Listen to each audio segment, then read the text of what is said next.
And welcome back from our commercial break. I am joined by the Lo-Fi Beats mastermind, Mr. Rife, and from what I hear, a snappy dresser. It's good to have you in today. How's it going? It's good to see you. Thank you, Justin. It's amazing to be here. I'm really thrilled to be on the show.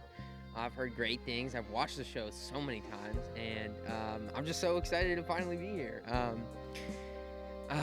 So how are you doing today, Justin? You know, it's been a good day. It's good to have you in the studio, and from my understanding, you just dropped a brand new album. Is that correct? Yes, yeah. The Sloth Smooth Slow album is what I call it. Where did the inspiration for the Sloths name idea come from? Yeah, where did it come from? So I was in the studio one day and just making a bunch of music, and I wanted to put together a lo-fi album because I haven't seen that around the industry at all, and I wanted to kind of capture that a little bit more.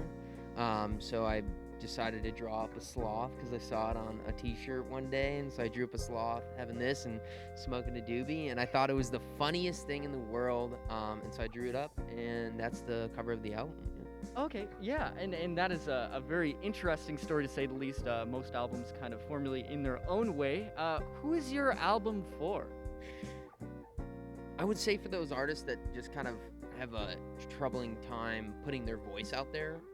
I know personally it's very difficult, singing into the mic and actually being happy with what you've produced. So, making just a beat behind with just instruments and just having, an instrumentalism album is kind of different, kind of a new spin on it. And it's not that I'm not going to be furthering my voice in the next album coming out in, a couple of years or so. But it's just a kind of like showcase that you don't need the voice to sound like. Yeah, and kind of shifting gears here. Go for it. Why did you drink out of my water before the show began? What's up with that? You know what? I'm a little thirsty, okay? And is it true that you don't wear socks? You know what? I think they're feet prisons. Oh my goodness. And I'll explain that a little bit. I Oh. apologize for getting a little aggressive there, but goodness. you need to understand, wearing socks is a huge problem in society. There seems to be an issue with walking around without socks on, and that needs to be fixed. That's a problem. I think that they need to be released. You need to free that power. Well, and unfortunately, we got to stop right now for a sponsor break. This is Bubbly. We thank them for sponsoring our show. And have you ever tried a Bubbly? It's very delicious. No, I have not. Well, let's give that a sip right there and tell me what you think.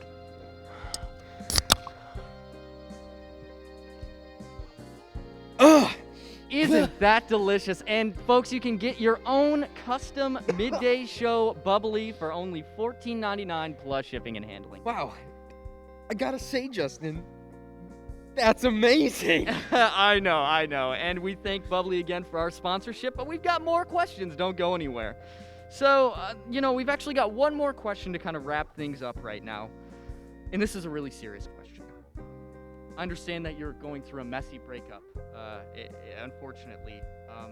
How did you indirectly contribute to the capture of an escaped gorilla in 2005 at Disney World?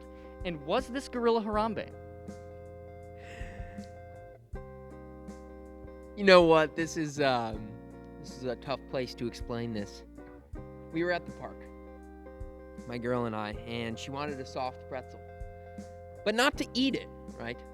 She wanted to feed this gorilla. So she tossed it in, right? Not supposed to feed them like that. So it starts climbing the walls, right? Just like this. And it comes up to us, shakes my hand, and gives me a bro hug. And I just knew. I knew. So the next day I planned an escape. I got a van, a big one at that. A couple ski masks. I jumped down. I did my best to get him out of the gate. I had to rustle up some guards. It's unfortunate. However, we did successfully rescue this gorilla. And unfortunately, that's a Class A felony, but that's all the time we have for today, folks. We appreciate you tuning in to the Midday Show. You can catch us tomorrow in the middle of the day at some point, really not sure when. But thank you for tuning in. Have a nice day.